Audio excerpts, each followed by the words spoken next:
प्रिय जागरूक मतदाताओं, मैं डॉक्टर राकेश जड़गमे, राज्य स्तरीय मास्टर ट्रेनर, जिला निर्वाचन अधिकारी की ओर से आपको अपने मताधिकार के प्रयोग के बारे में जानकारी दूंगा। आप ये जानते हैं कि इस बार शहरी क्षेत्रों में नगर निगम, नगर पालिका और नगर पंचायतों में ईवीएम से वोटिंग होनी है।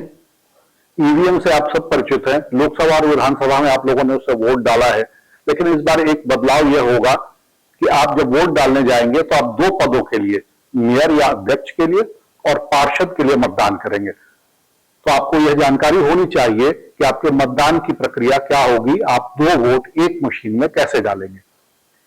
जब आप मतदान केंद्र पर मतदान के लिए आएंगे तो आपको अपने साथ एक परिचय पत्र हार्ड कॉपी में अवश्य लाना चाहिए। राज्य निर्वाचन आयोग ने 17 डॉक्यूमेंट्स पहचान पत्र के रूप में मान्य किए हैं, जिसमें Aadhaar card, driving licence, PAN card, EPIC, मतदाता पहचान पत्र और ऐसे बहुत सारे अभिलेख हैं, राशन कार्ड है, बैंक है, जिसमें भी आपकी फोटो होगी वो आपको पहचान पत्र के रूप में मान्य किया गया है।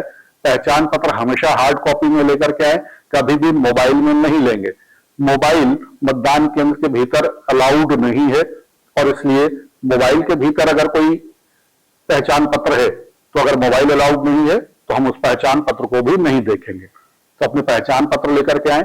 मतदान अधिकारी क्रमांक 1 मतदाता सूची में आपका नाम देखेगा, पहचान पत्र से आपकी पहचान करेगा और आपको मतदान की अनुमति देगा।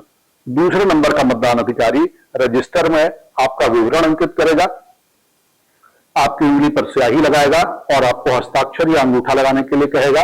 इतनी प्रक्रिया पूरी करने के बाद आप मतदान अधिकारी क्रमांक 3 के पास जाएंगे।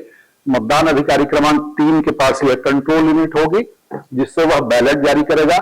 आप मतदान कक्ष के भीतर जाएंगे मतदान अधिकारी क्रमांक 3 के कहने पर और वहां आप मतदान करेंगे।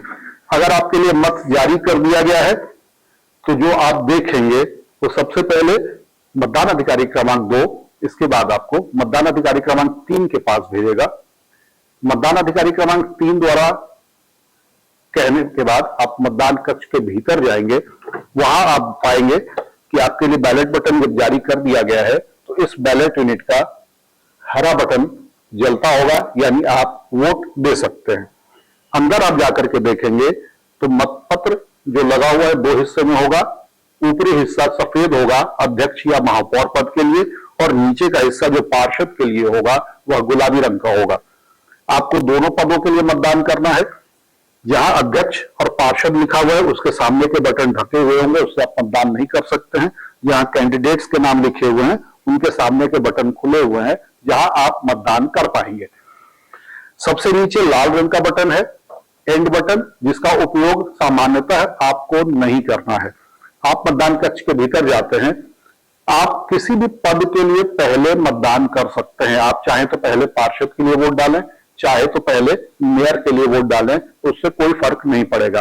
आप जैसे ही पहला वोट डालेंगे वैसे ही एक छोटे से बिप की आवाज आएगी और आप देखेंगे कि जिस प्रत्याशी के लिए आपने वोट डाला उसके सामने की लाल लाइट जल गई है। उस पद के लिए मतांकन हो गया। अब आप दूसरे पद के लिए जाएंगे। इस पद के लिए आप कोई भी बटन दबाएंगे अब वोट दर्ज नहीं होगा। अब आप दूसरे पद के लिए, यानी पार्षद, पहले मैंने अध्यक्ष के लिए दिया था तो मैं पार्षद के लिए वोट डालूंगा। जैसे ही पार्षद के लिए वोट डालेंगे एक लंबी बीप आएगी और आपका वोट अंकित हो जाएगा। इस लंबी बीप के साथ ही हरी लाइट बंद हो गई, यानी आपका कार्य पूर्ण हो गया। अब आप मतदान कक्ष से बाहर जा सकते हैं। हम ये अपेक्षा करते हैं कि आप दोनों ही पदों के लिए, अध्यक्ष, महापौर के लिए और पार्षद के लिए, अपने प्रतिनिधि चुनने में रुचि रखेंगे और दोनों के लिए मतदान करेंगे। दोनों के लिए वोट डालें और मतदान कार्य आपका पूर्ण होगा। लेकिन किसी ऐसी स्थिति में अगर आप किसी एक पद के लिए मतदान नहीं करना चाहते हैं, तो उदाहरण के लिए मैं ये मान लूं कि आप केवल मेयर के लिए वोट डालना चाहते हैं और पार्षद के लिए नहीं डालना चाहते हैं, तो एक पद के लिए वोट अंकित करें। छोटी सी बीप की आवाज आई। लेकिन अगर आप दूसरे पद के लिए नहीं डालना चाहते हैं तो नीचे का एंड बटन जरूर दबाएं, क्योंकि आपने एक वोट डाला, हरी लाइट जल रही है। जब आप एंड बटन दबाएंगे तो लंबी बीप आएगी और ये लाइट बंद हो जाएगी। एंड का मतलब है आपका कार्य पूर्ण हुआ। अगर आप 2 वोट डालते हैं तो एंड बटन दबाने की जरूरत नहीं है। आपका कार्य 2 वोट डालना है, 2 वोट आपने डाल दिया, अगर केवल एक प्रत्याशी के लिए डाल रहे हैं या किसी भी कारण से आप किसी के लिए नहीं डालना चाहते हैं, तो एंड बटन दबाएंगे तो ये लाइट बंद हो जाएगी और अगले मतदाता के लिए मतदान दल बैलेट जारी कर सकेगा। तो हम ये चाहेंगे कि आप एंड का उपयोग न करें, आप दोनों पदों के लिए वोट डालें, लेकिन अगर किसी एक पद के लिए डालना चाहते हैं तो एंड बटन से अपने कार्य को पूर्ण करें। जिम्मेदार नागरिक और जिम्मेदार मतदाता बने, अपने मताधिकार का अवश्य प्रयोग करें। धन्यवाद।